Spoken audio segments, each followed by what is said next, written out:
Rodis, Jegazabam Branostes, Baro Manta Cabarete, Barosko Bronte Kebarotogo Sopodes, Rabadoski Tonda Ingra Noma Negesco Fadesh, Branga Dova de Kodoski Jom Pranila Gastas, Liga Doske Loprana Mande, Lord Ramoska Jom Planegado Saligada Master. Lord, I give you praise, I give you glory, I give you honor.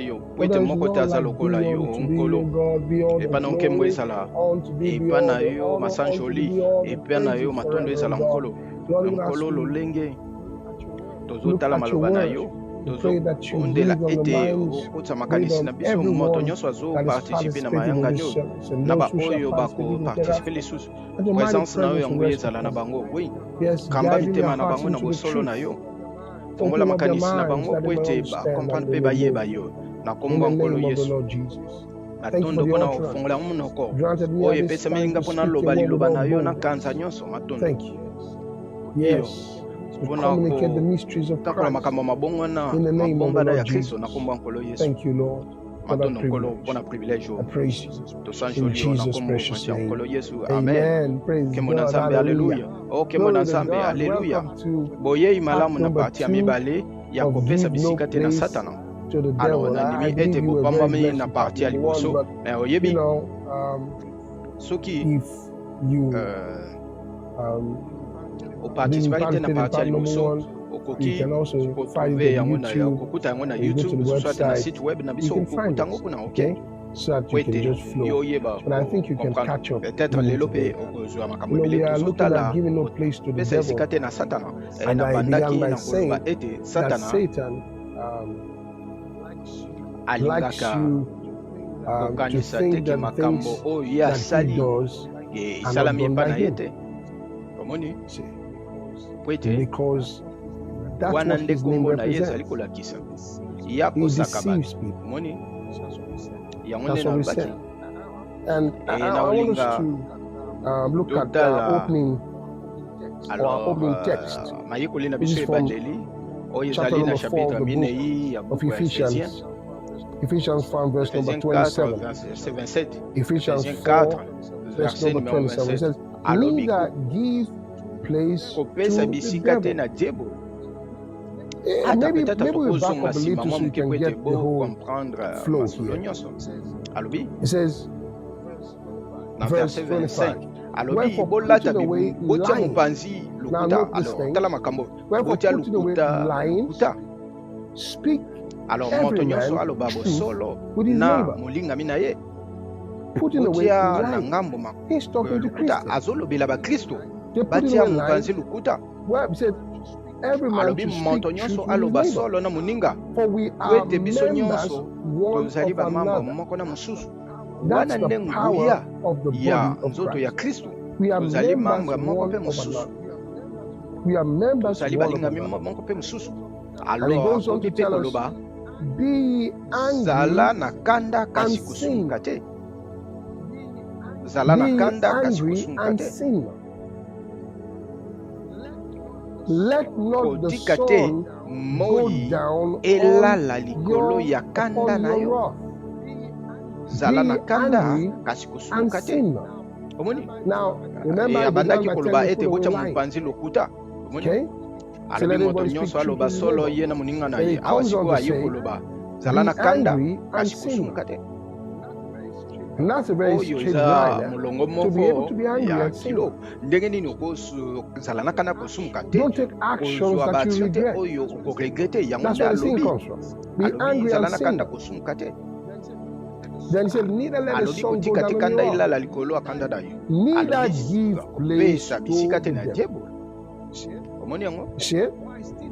Why is teaching you that lying, we read last week, Satan is the father of lies. See?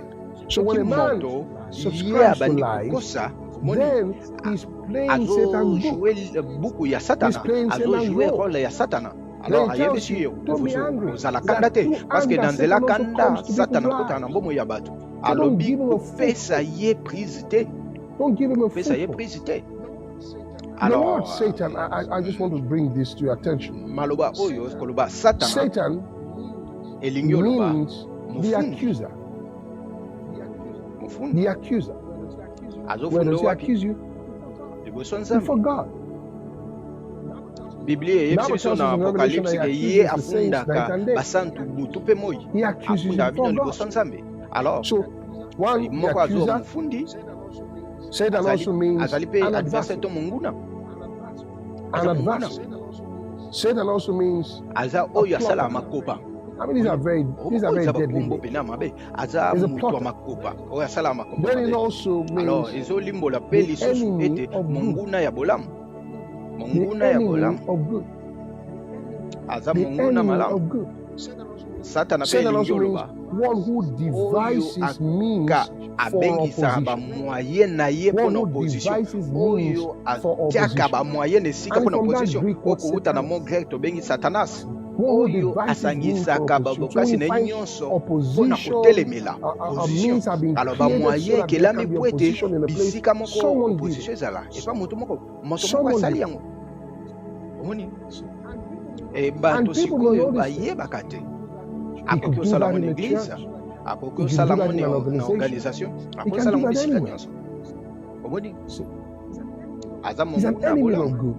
When he alors finds soki good akuti in a bolamu na place, esika moko he's boyalaka na unhappy. esengo te omoni See, and he finds a azwaka way kaka to lolenge moko do boye ya something kosala to eloko mpona tear down good kobebisa bolamu oyo eza wana and alors exalt mpo ete evil for good. atombola mabe na esika malamu That's wana eza Satan. satan You know, oyebi the same eza word, mo wana another word lisusu again oyo ezodekre describes ye him, they call eza him devil. diabolo Okay? ewuti na And from that Greek mo word grec diabolos, diabolos oyo elingi which oloba means oyo traducer. amemaka bato liboso to A traducteur traducer. oyo atiaka bato A liboso traducer is one ezali who causes oyo humiliation asalaka by ete making akitisa bato malicious valere and mpona false kosala statements makambo ya against mabe another. to baacte A moko mabe traducer yango traducteur to ye cause asalaka humiliation. ete bato bayoka That's soni it. koyokisa bato You soni know, there are alors Christians who do this. ezala bakristo mosusu basalaka mpe boye They bango cause humiliation bayokisaka to other bakristo Christians. mosusu soni omoni Sometimes through na malicious things. baréclamation moko ya mabe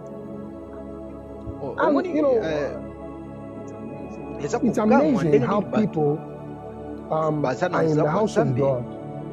kasi But they're baza amazing. We kokamwisa have baza brothers and bandeko sisters basi mpe mibali who are baza terrible. terrible omoni See, oyo who just basalaka do makambo ya bad things. mabe And they alors bango do basalaka everything makambo in their nyonso power mabe to cover it up na bokasi na bango mpo ete babomba because bango they are mpo ete celebrities. bango baza bato moko They baza are the big célèbre boys baza of bato ya sight. minene na société They don't baalinga want te people bato to basangisa associate bango basangisa this kind ndeko of wana brother na and this kind of behavior bacomportement of wana their ya ndeko na biological bango brother, biologique you know, ya toward makila themselves. bayebisi bango bango mongo So they keep it low, alors they bango hide bakobomba it. bango bakotika yango na se But mais soki suppose ezalaki it was mokristo another mosusu nde Christian, asalaki yango the same moto wana things that the moko brother nde do. makambo ndeko na bango Oh, they asali want to oyo go to the bakokende na social media. bareseau sociaux They want to write heaven bakomalola and mpe earth. mokili They want to bakoloba say things like makambo they stand for oyo justice and truth. ezotelemela But they bosolo just cover their mpe biological brother. bosembo You know, when you hear the alors word soki blood is oyoki thicker mo than wana water, balobi you need to understand makila there's a word eza that kiloko leka mai is eza a okomprendre word mwana that moko came from the euti na Orient. orient It elingi doesn't olimbola really te mean ke your membre family famille na bino members, to biological famille na family, bino are biologique the eza strongest of lie ties. moko eza No. makasi He alobi said the one moko with whom you oyo have a blood bozali na covenant. bosangani ya makila The oyo one with whom bozali you na have a blood bosangani ya covenant. makila So the issue there is alors the oyo covenant. ezawa And eza that you siko must be alliance based on blood. nde sika likambo ezali We biso are united tosangisama in na Christ kristo by the yesu precious na blood of the Lord makila ya Jesus motu Christ. ya yesu kristo So alors taking down your kozwa brother on ndeko no social wana media komeme is na bareseau nonsense. sociaux eza It's vraiment unchristian. na sens te It's proof eza positive kiboklisto that te you may eza have the peut-être Holy okozala na Spirit, molimo santu you may speak in okoloba na other d'autres tongues, langues but the truth is mais that you are solo not eza ete full of the Holy otondisama Ghost. na molimo santu te No moko man te that is atondisami full na of the molimo Spirit santu akoki will put down another kosala Christian. kokitisa mokristo I mosusu tell you the nazoyebisa bino truth. solo No moto moko man te that is atondisami full na of the molimo Holy santu Ghost will rain down another akokitisa Christian mokristo mosusu with mpona abuses, koabize ye with mpona things that kofunda cause ye him makambo humiliation. ezokitisa ye valeur Even ata if he soki did what asalaki was oyo eza wrong. malamu te nayebisaki I bino told you, Peter, petelo writing to kokoma na in the book mokanda of Peter, he petelo said, alobi love bolingo ebombaka hideth. nayebisaki bino I told you that mo word wana is eza kalypto. calypto See, oyo euti in na the grec Greek, elingi it oloba means to ete cover up. kobomba Love covers up a bolingo multitude of sins. ebombaka masumu ebele eza te Because ke po love ete doesn't mean it bolingo is eza there. wana te biblia The Bible elobi says that ete love does not bolingo rejoice esepelaka when you te get it soki wrong. moto amikosi That's wana the eza true love of bolingo God. ya solo ya nzambe Love bolingo does not esepelaka te rejoice. Love doesn't bolingo make a esalaka living balive te na on youtube YouTube, a esalaka living bayoutube from te ata bisika whatever, nyonso po ete yo Because osali you got makambo it mabe wrong. parce que Because yo you have to ozolinga have ozwa views. bavie. So Alors the way lolenge a bakristo Christian behaves, bazomikamba that's no wana license for eza people to lisansi do te what ya is kotina wrong. bato basala No. mabe. Mais But you omoni see, even même if you soki do what is basali wrong, mabe it's eza family. libota. Est-ce que Has nzambe God abandoned abwakisi ye? him? Has Nzambe God atiki rejected ye? by you, Est-ce que God? yoza nzambe You're yoza not God. nzambe te? So we Alors must be esengeli careful not to play the role of Satan, because topesa this pena is his matoi mastery. po te tosala mosala It's a satana te traducer. oyo eza maîtrise na He ye causes ye aza humiliation traducteur ye by aprovokaka making humiliation mpona false, kosala allegations baalégation ya lokuta mpe and kokosela bato makambo slanders. ye He slanders akosela bato people. makambo. Tala Look oyo at this.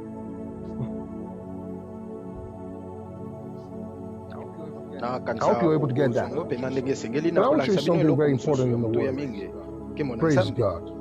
Alleluia. Hallelujah. Nkembo na Praise nzambe. the Lord. Okay, I want to show you naolakisa bino something eloko about mosusu na biblia Satan satana and how na he ndenge nini functions. asalaka makambo na ye. Satan and Satana how he ndenge goes nini about akendaka na his mosala work. na ye. Bato People don't bayebaka know te that this ke is oyo eza satana Satan that nde is asali doing what oyo he's doing. azosala. Ya liboso First, let's totali look na at mokanda Ephesians. ba Let us Ephésiens deal. Ephesians chapter number chapitre numéro 6. 6. Ephesians Ephésiens number numéro 6. 6. And I nakotanga read from verse verset number 12 12.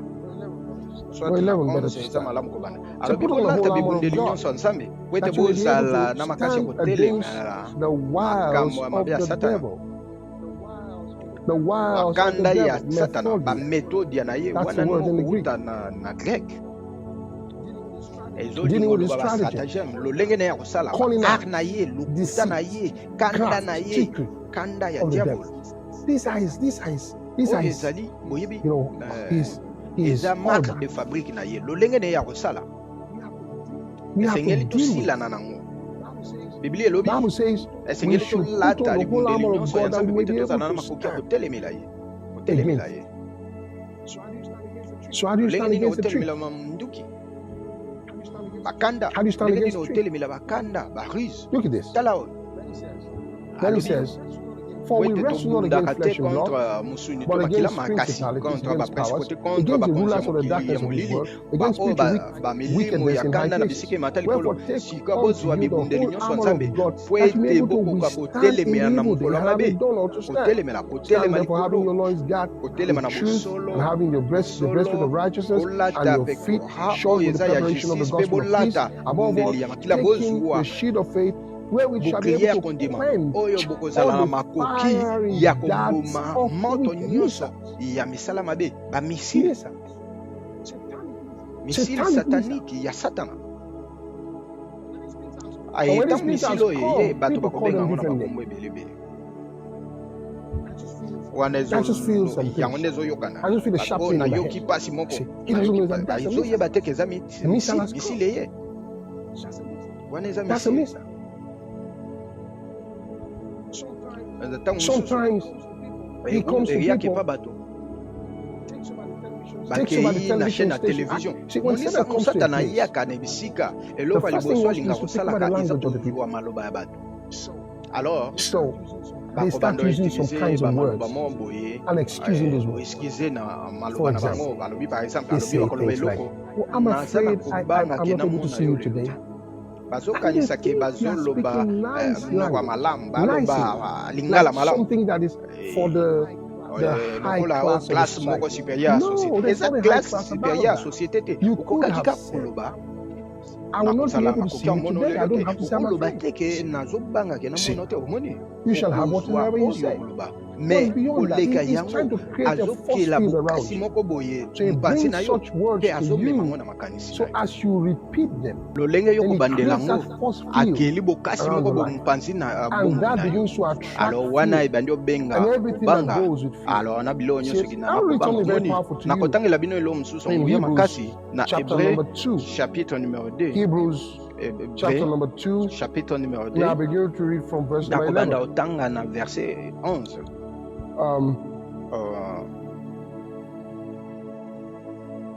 Okay. okay I'll start with nakobanda verse number 14. That na would be. verset 14 wana For as ezala much then, alors as the children are partakers of flesh and bana blood, he bazosangana also na mosuni mpe na himself makila likewise took part eza of the mpe ye same, moko ndenge amikutana na liwa that through death, po ete na nzela See, liwa death was a liwa means. ezalaki Death moyen was not an end in itself. liwa was a ezalaki suka te me For the ezalaki Lord Jesus moyen Christ. mpo na nkolo He yesu said that he kristo used, oyo that he asalelaki might destroy. po Glory ete to his name. abebisa Hallelujah. Nkembo na That he Nzambe, might hallelujah. destroy po ete him ye that abebisa had oyo the power azalaki of na death. nguya Satan had ya the liwa power of death. I satana said, azalaki that na is the devil. nguya ya likolo ya liwa wana That eza he might diabolo destroy him that mpo na had, kobebisa that had, oyo not that alobi has, oyo that azalaka had the alobi power of oyo death. azalaka na bokasi How was he likolo ya nguya operating? lolenge nini azalaki And osala deliver them mpe who kokangola through fear of death, ba oyo not death, bazobanga liwa but the na fear of liwa te death, me na kobanga were liwa all their lifetime mpe subject bango unto bomoi na bondage. bango So mobimba he uses the bankitisaki tool na of fear. bowumbu alors azosalela He uses the ebundeli tool ya of fear. kobanga azosalela ebundeli ya And that's why kobanga anything that brings yango wana fear into your eloko life, nyonso komema you know, kobanga na one day I bomoi was na on a yo flight with a certain mokolo gentleman, moko nalaki na avion na and jeune homme moko boye I didn't know him, but he was just nayebaki ete around kasi where I was. avandaki tout simplement bisika And nazalaki so there was turbulence. mwa And the flight was turbulence just moko small ekoti aircraft, you know, like avion maybe emati mpe 50 ekiti inside. moke ezalaki Everything was peut-être just 15 shaking, and toalaki na you know, kati it was like the abandi world was going to olenga come down. azalaki lokola And this man mokili started elingi shouting, ekoya abandi abandi is this the oganga end? eske Is eza this the suka end? eske So eza is this how suka he died? lolenge ya boye nde I tokokufa was busy laughing. ngai nalaki oseka Believe pena me, I was just laughing because obondimela ngai nalaki oseka po ete he was so dramatic. alaki tellement dramatique And alaki the lady osekisa sitting pena next to me was alors saying, mwasi moko "Why am I afanda mopanzi na laughing? ngai I'm alobi ye seeing mpo that nini people are nazoseka afraid and I'm nazomonaki laughing." bato I bazobanga said, ngai because no nazoseka one is nalobi dying. po ete motu te No one akokufa is awa dying. But you motu see, moko he akokufa was te so kasi omoni taken with alaki fear. tellement na And kobanga that was the inroad. wana ezalaki siko He didn't avance know kotindika that ayebaki te Satan was ke waiting for an satana inroad. alaki ozela mwa His incursion fear bato moko would bring efongwama Satan into his life. kobanga And na so ye who, komema through the fear satana of na death, were kati all wana their lifetime alors yango subject to biblia bondage. elobi bomoi na bango mobima na kobanga They're bakangisama just ye na those who just bowumbu don't think that ezaka they'll ba make oyo it for a long bakanisaka time. ke You know, they have bakomela te money, na but eloko they know baza that na the end mbongo is, balobi they just keep bayebi thinking the te end is around. mokili esuka They're jour afraid. nini They're bazobanga afraid of soki death. suka eza pembeni bazobanga liwa But that's the strategy wana of eza Satan. stratégie sikoyo That's ya how he satana works. wana ndenge asalaka That's how he works. lolenga na nde asalaka makambo He uses other things on people when he finds. asalela Let's give makambo you, let me mosusu show you something. tika nalakisa bino ilo Number mosusu 22 of the book numéro 22 ya of buku Luke. ya Luc 22 livre ya Luc 22 of Luke. Luc 22 Oh, glory to God. oh nkembo na nzambe 22 of the book of Luke. Luc 22 And I read from verse nakotanga verset number 31. verset 31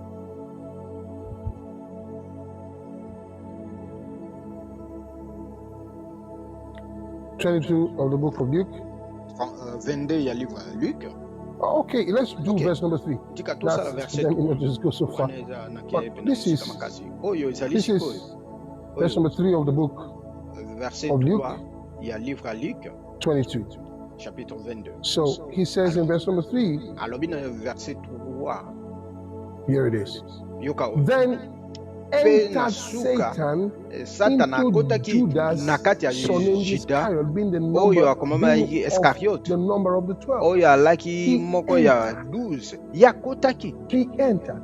ya What akotaki means did he use? moye nini asalelaki Because he wasn't always there. parce que The azalaki Bible is letting toujours us know wana how that biblia he ezolakisa entered. biso ndenge nini akotaki This man was a alobi greedy man, the moto oyo Bible alaki tells us. moto alingaki mbongo ndenge biblia So ezoyebisa he biso got in through his avarice. akoti na He got bolingo ne ya into his mbongo greed. akoti na maboko makaku na ye These are oyo ways ezali that Satan uses balolenge to make satana inroads asalaka into po people's ete lives. akota na bomo ya bato And that's why when you come to know God, one of yango the wana things ntango ozoya God oyeba seeks to nzambe remove from your eloko life nzambe is alukaka alongola selfishness, na bomoi na yo greed, ezali kibongai stinginess, kolinga mbongo and also vices. maboko makaku na oyo nyonso ezokende nango And those who are like that, they don't know that bamosusu they bazalaka are boye setting on bayebi te themselves for ke Satan. bazomitika bango moko epa satana nde azobundisa bango omoni So this is what he does. He oyo uses oyo these things to asalaka calm people. asalelaka makambo po ete akota But you must understand asi how to esengele deal, bososola because it's not enough ndenge to nini know, bosilela oh, he does na ye no, how alors do you deal eza with it? te ndenge How nini do you oyeba deal ngo with it? ndenge nini osilana na ye Because the Bible says we should not give him wete space. biblia elobaka ete We topesa see ye his bisika te manifestation, we must do tomona something. misala na ye na kati ya We bato see his manifestation in our health. tozomona You makambo know, na ye it na comes sante na through biso symptoms. omoni ayaka mpe na And basymptôme symptoms, you know, is a symptom, sorry, symptôme it's eza not a disease. maladi te est ce que symptôme eza maladi So you feel something. alors yo yoki Then elo people say, ye I bato bakoloba have. nazali na From the thing they say, I have. na oyo azoyoka alobi That's why Satan nazali needs to sign the wana nde contract. satana alingaka yo sinye You contrat na got ye him legally in now. alors okotisi ye légalement na kati So what do you do? alors nini yango osala James chapter number 4. Glory to his precious name. Jacques chapitre numéro James 4 chapter number 4, I read from Jacques verse number chapitre numéro 6. 4 na kotangela bino What does verset this numéro one say? 6 totala He verset says, 6 But alobi he kasi giveth grace apesaka to the ngolu humble. na baoyo bamikitisaka He giveth more grace, sorry. alobi apesaka ngolu ebele Wherefore he na baoyo said, bazokitisa nde God yango alobi resisted the nzambe proud, atelemelaka but giveth bato grace ya to the lolendo humble. kasi Because the apesaka sermon was ngolu na powerful. baoyo bamikitisaka tala Submit verset 7 ezango yourselves mikitisa yo therefore moko to God. na nzambe That's the key.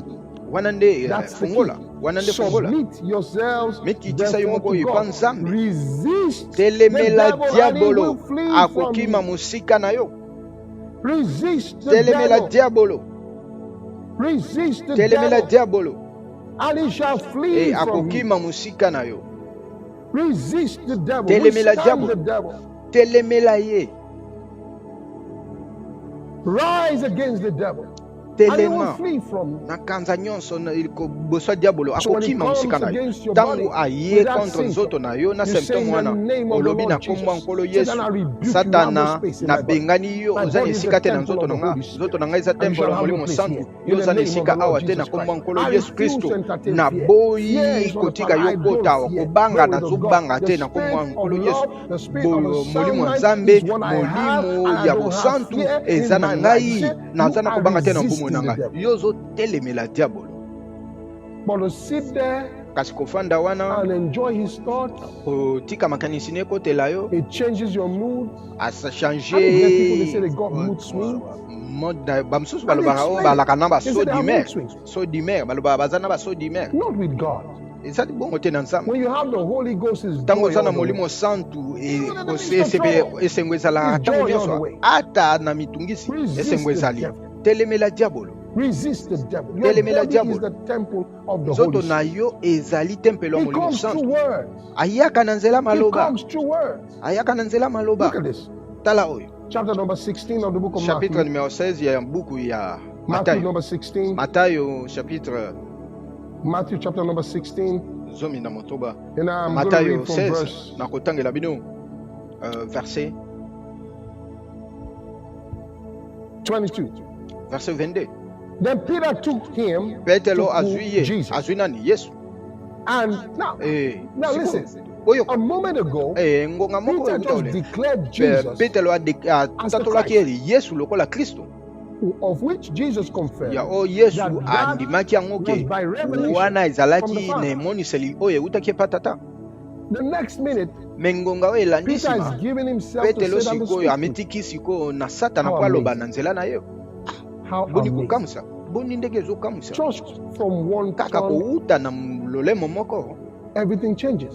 makambo nyonso Look at what he ebongwani says. tala oyo alobi Then Peter took him because Pierre Jesus said petelo he's going to alobi go na to ye Jerusalem parce yesu and he's going to akokende suffer na many things jerusalem and be killed akosufri there by the kuna chief priests. bakoboma ye mpe And he says, akokufa and epa began to grand prêtre rebuke him, saying, ye abandi "Depart from ogangela you, ye from thee, alobi ekende Lord, mosika na yo this shall nkolo not be unto thee." makambo See, oyo ekokomela it te wasn't sounding like he was saying ezalaki something lokola azoloba typically makambo negative moko oyo because eza negative po ete for someone you truly mpona love, moto oyo if he olingaka was pena ya saying he was solo going to soki die, alobiki akokufa that would be your natural response. yo réponse na yo naturele opesa But bongo do you Kasi- understand that death? If mais that est ce death que was okomprendaki coming, ke liwana ntango was a ekoya price that he also had paid ezalaki for something. talo oyo esengelaki Now, afuta the Lord Jesus is speaking, sikoyo yesu kristo azali koloba and Peter is saying, petelo "Oh, alobi you nkolo don't say this koloba kind of makambo ya things." boye te It sounds nice, eza kitoko mpe but na Jesus responds kasi yesu ayanoli in verse 23.